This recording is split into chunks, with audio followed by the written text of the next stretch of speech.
why is it so hard for some people to understand that you've written a book about it and you make it in your book sound like it's almost a religious experience to play jazz and to understand jazz? It's important to be an individual who can play well, but also to play with a team. Can you explain why jazz is almost like a religion to people who care about jazz?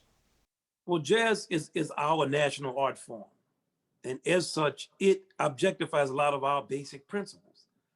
And if a group of people are blessed to have an art form, which you can have a civilization and a society, you may never create an art form that does that. It's a blessing. So America was blessed with a group of musicians and a social condition that produced this music.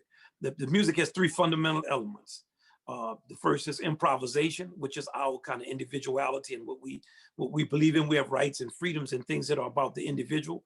Then swing, which is about nurturing common ground, finding balance with other people, working out an agenda as you go along under the pressure of time. And then the blues, and the blues is an optimism that's not naive. So the blues also implies an acuity. That's a democratic thing. Now, suffice to say that everything in the music ties into things that we do down to the three branches of government, like the rhythm section are. To amend the Constitution is like adding to an arrangement. I could go on and on.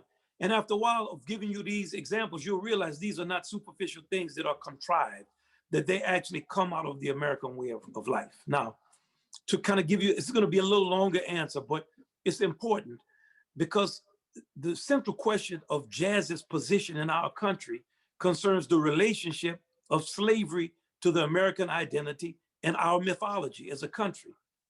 Black Americans, by and large, in our country have little or no knowledge of jazz.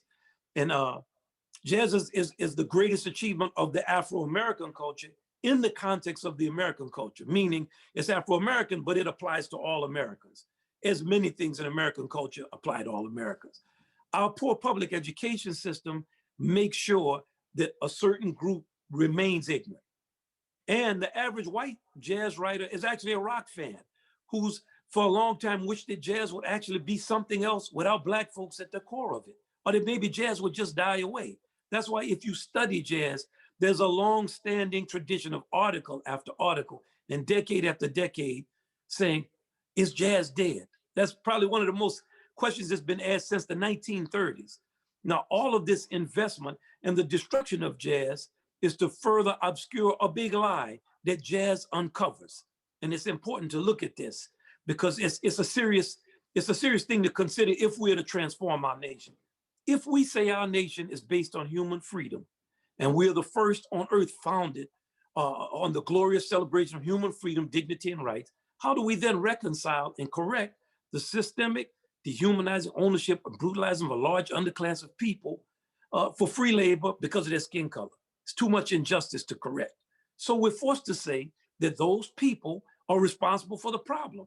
They're less than human, and it's just their condition. But if they aren't, if it's not their condition, it means that our mythology and belief about ourselves is not true. Now, is Elvis gonna not be the king? Man, where you gonna put jazz if Elvis is the king?